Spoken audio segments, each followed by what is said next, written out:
Ahora lo que vamos a ver es el análisis del error de una aproximación. Recordemos primero qué era una aproximación. Estábamos trabajando con una función f de x que si era n veces derivable, la podíamos sustituir por un polinomio, el polinomio de Taylor de grado n. Aquí ya estamos aproximando a esa función por medio de este polinomio. Veámoslo de una forma un poco más concreta. Digamos que yo quiero estudiar cuál es el valor de esta función en un número particular, digamos el 3. Esto sabemos que es el valor exacto, el cual no tenemos, pero sin embargo queremos más o menos saber cuánto es. Ahí es donde entra en juego el polinomio. El polinomio se le aproxima y entonces reemplazamos este valor de x por el número 3, que fue el que elegimos ahora, y eso lo que nos va a devolver es el valor aproximado. Muy bien, entonces ya logramos estimar cuánto es f de 3. La pregunta que ahora nos hacemos es ¿cuál es la diferencia entre el valor aproximado y el valor exacto? Ahí es donde entra en juego lo que llamamos el resto. En este caso, Rn evaluado en el número 3, que fue el que elegimos, para estimar el valor de la función. Es precisamente la diferencia entre la función, que en este caso está evaluado en 3, y el polinomio de Taylor, que también está evaluado en 3. ¿Será posible que calculemos exactamente cuál es la diferencia entre la función y el polinomio? Si lo vemos de este punto de vista, eso no es posible. ¿Por qué no es posible? Porque esto, que es un dato que necesitaríamos para calcular el valor o la diferencia, no lo tenemos. Es un dato desconocido. Eso me impide entonces saber cuánto es exactamente esa diferencia. Veámoslo desde el punto de vista de la fórmula de Lagrange. Si la función la podemos derivar una vez más, entonces el resto de Lagrange tiene esta forma. Es la n más una derivada, que en este caso no se evalúa en el centro del polinomio, sino que se evalúa en cualquier otro valor, llámese zeta, por x menos a la n más 1, y sabemos que se divide entre el n más 1 factorial. Aquí todos los datos son conocidos. Recuerden, el x acaba de tomar la forma de 3. Entonces, ¿qué es lo que tenemos aquí? Si lo veo desde el punto de vista de la fórmula de Lagrange, tampoco puedo yo saber cuál es la diferencia, cuál es el resto, cuando utilizo o cuando aproximo la función en el valor x igual a 3. ¿Por qué no lo sé? En este caso, lo que no tenemos es este valor de zeta. Entonces, esta parte es lo que se nos vuelve desconocido. Entonces, por cualquiera de los dos lados que nosotros veamos a nuestro resto, no podemos responder a la pregunta de cuál es exactamente la diferencia entre el valor exacto y el valor aproximado. Ahí es donde entra en juego lo que se llama acotar el error. Empecemos por definir qué es el error. Vamos a decir error de aproximación al valor absoluto de nuestro resto, sea como sea que venga. En el caso de tener forma de resto de Lagrange, entonces el valor absoluto lo podemos repartir entre todas sus componentes, es decir, la n más una derivada, que está evaluada en un zeta, en valor absoluto, por x menos a, en valor absoluto, que se eleva a la n más 1, entre el n más 1 factorial. Ahí no es necesario poner valor absoluto porque los factoriales corresponden a números positivos. Recuerde que el zeta es un valor entre el centro, que es A, y la variable x. ¿Qué es lo que vamos a hacer con nuestro error? La idea es acotarlo de alguna manera. Veamos algunas observaciones sobre este error. Primero, por comodidad, abreviemos el nombre de error a simplemente un epsilon. Así vamos a denotar nuestro error. Por ser un valor absoluto, ya sabemos que este error siempre es mayor que 0. La otra observación que tenemos, qué tan grande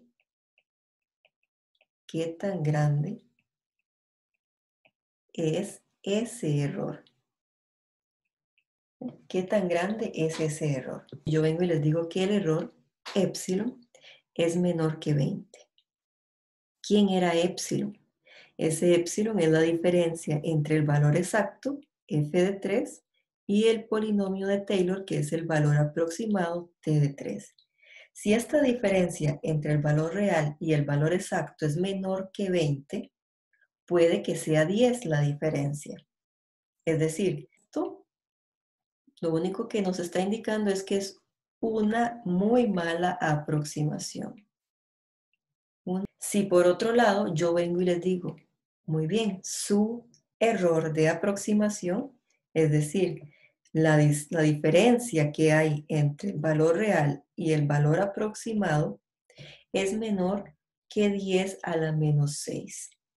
¿Qué les estoy diciendo ahí? ¿Cuánto es 10 a la menos 6? Eso es un número muy pequeño. Entonces ahí ya no hay tanto margen de diferencia entre el valor real y el valor aproximado. Es decir, aquí estamos hablando de una, digamos, buena aproximación. Ya no se ve tanta diferencia entre ambos valores. Entonces ese es el objetivo de esta semana, que aprendamos a ver estos lados de acá.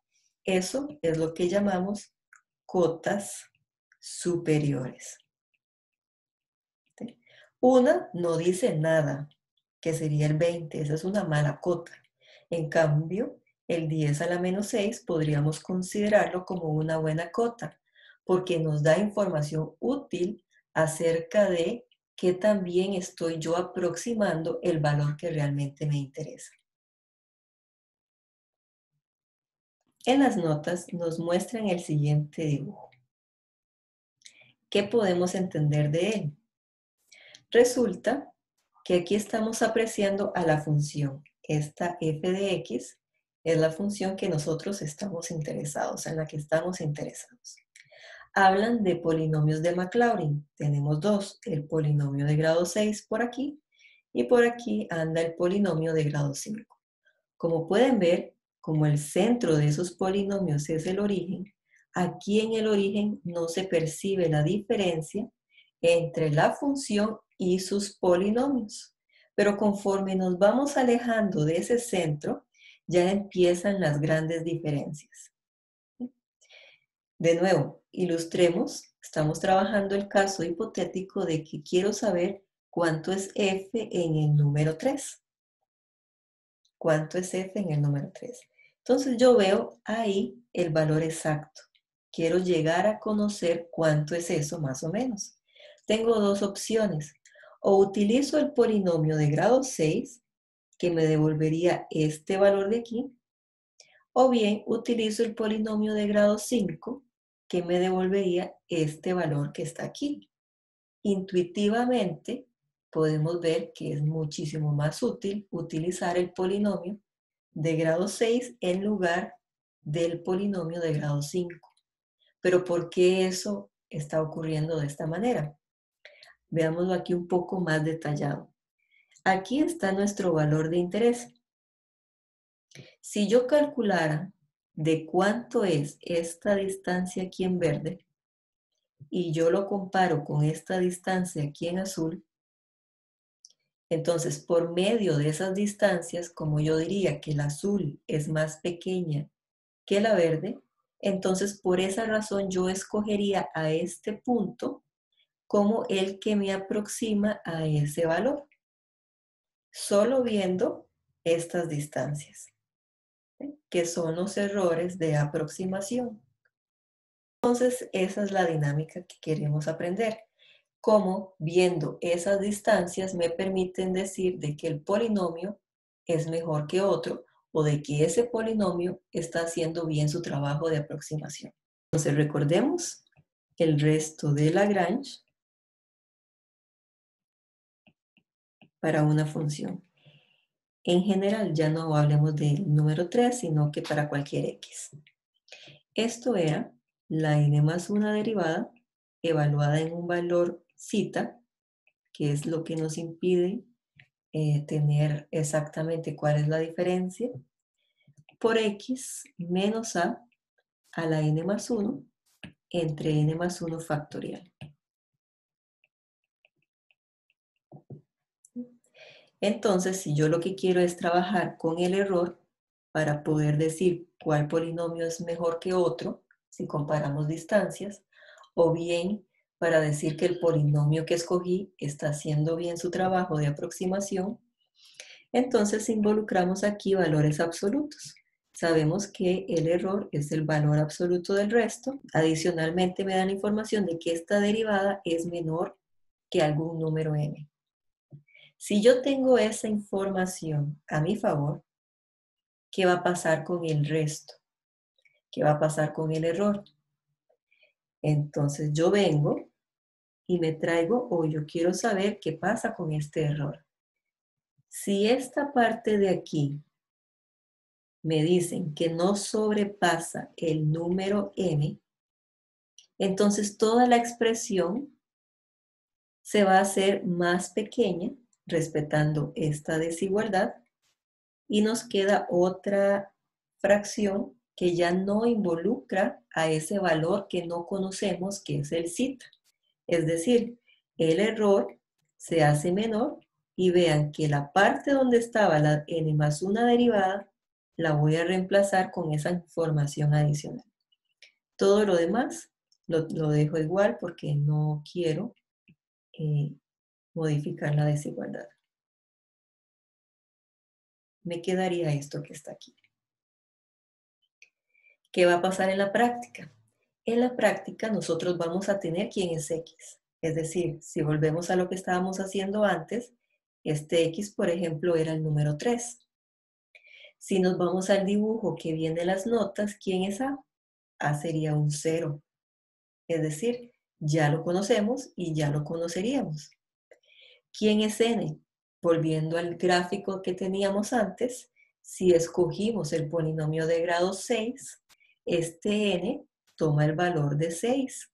Entonces aquí no hay nada que no conozcamos, ni aquí tampoco, y esto ya es un número, por ejemplo el número 10, por ejemplo un número 20, por ejemplo el número 1. Sea lo que sea, ya esto se vuelve todo conocido. Entonces, este lo podríamos interpretar como una cota de aproximación. Ya todo esto es una cota superior. Cota superior. Y entonces lo que esperamos es que eso sea muy pequeño. O sea, se desea que esa cota sea bien pequeña, para que podamos decir que el error es muy pequeño y entonces el polinomio está haciendo muy buen trabajo al aproximar el valor real. ¿Sí? Muy bien. Vámonos ahora sí a poner todo esto en concreto por medio de un ejemplo. Ejemplo 7 de las notas. En ese ejemplo lo que nos piden es acotar el resto de Lagrange.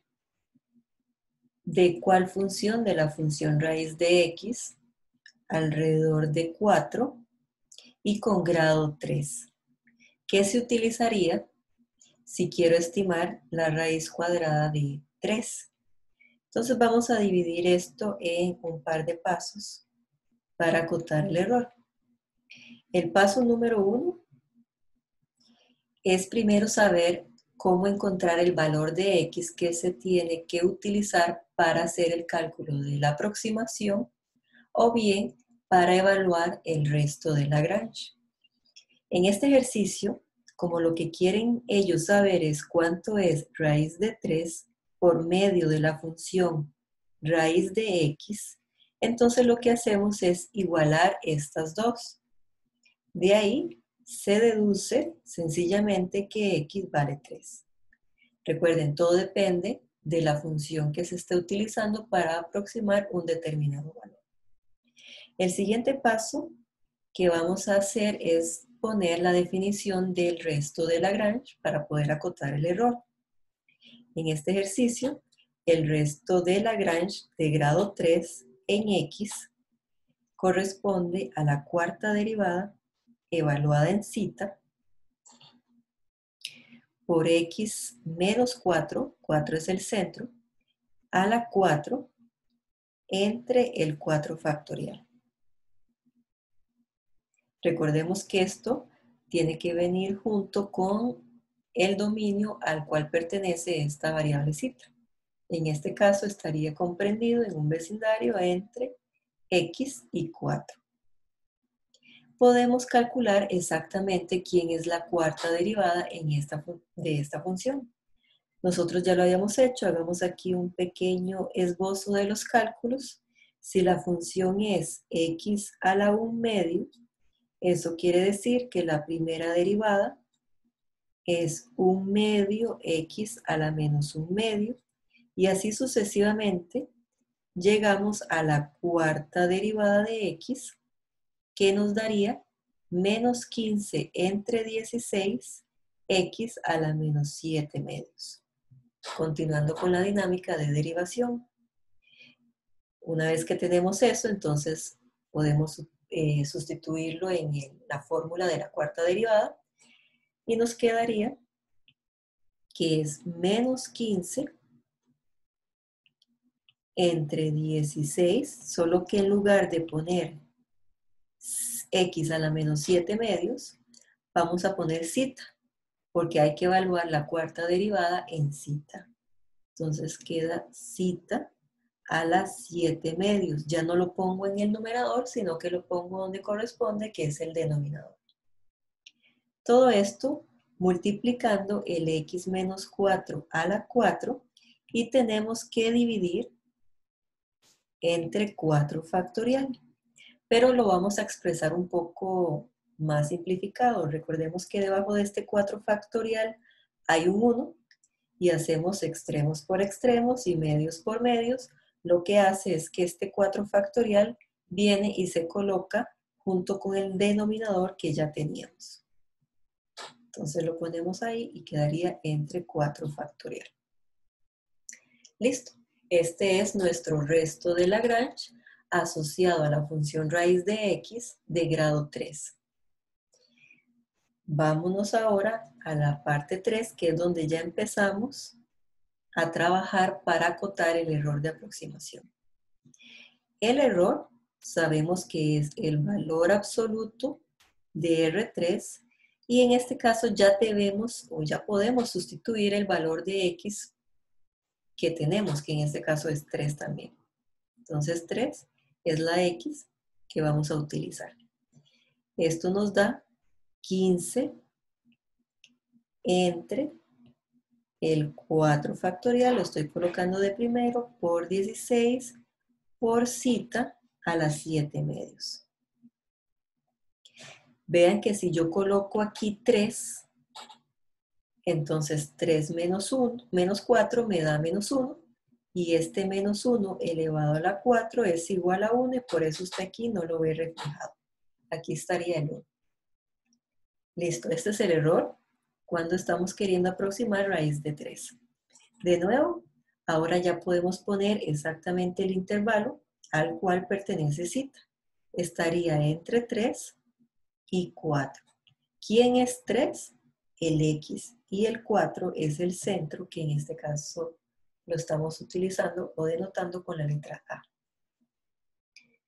Ahora el ejercicio consiste en cómo hacemos para reemplazar esto por un valor. Recuerden que cuando yo vengo y digo esta es la cota, se entiende de que esto tiene que ser un número, y no cualquier número, tiene que ser algo que podamos conocer, un número conocido. Antes de empezar a acotar nuestro resto, hagamos el ejercicio con números como para que nos quede más claros. Digamos que nos dan una fracción, pongamos cualquier fracción, 15 entre 39. Y yo vengo y les pregunto, dígame qué fracción es más grande que esa, sin hacerle mucho cálculo. Entonces ustedes pueden venir y decir, bueno, una fracción que es más grande que 15 entre 39 es 15 entre 38. ¿Cómo sé yo que este es más grande que el otro? Porque lo único que estoy haciendo es agarrando el denominador y reemplazándolo por un número más pequeño. Cambié el 39 por 38. Ya por ese detalle se me hace mi fracción más grande. Esa es una opción. Otra opción es, en lugar de 38, pueden poner aquí 37. Pueden poner cualquier número siempre y cuando sea más pequeño que ese 39. En eso consiste la acotación para esta expresión particular que yo tengo aquí. El que tiene que desaparecer, porque no sé cuánto es esta expresión que está aquí, el cita a las 7/2. ¿Por qué número voy a reemplazar esto? Tengo aquí opciones, aquí tengo información importante.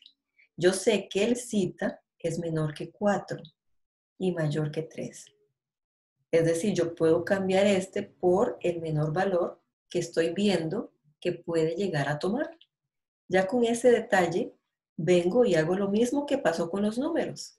Dejo todo lo que no voy a tocar igual, en este caso el numerador, el 4 factorial y el 16 que quede igual, y ese cita es el que se reemplazaría por un número menor. Si cita lo menos que puede llegar a ser es 3, el mismo 3 me sirve. Y me quedaría a las 7/2. Eso de que la potencia no me está alterando la desigualdad es porque sabemos que la raíz es una función creciente, entonces no cambia.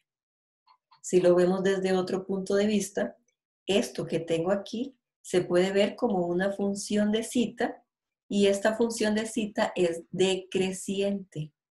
Al ser decreciente, entonces una expresión mayor es cuando tomamos el menor valor.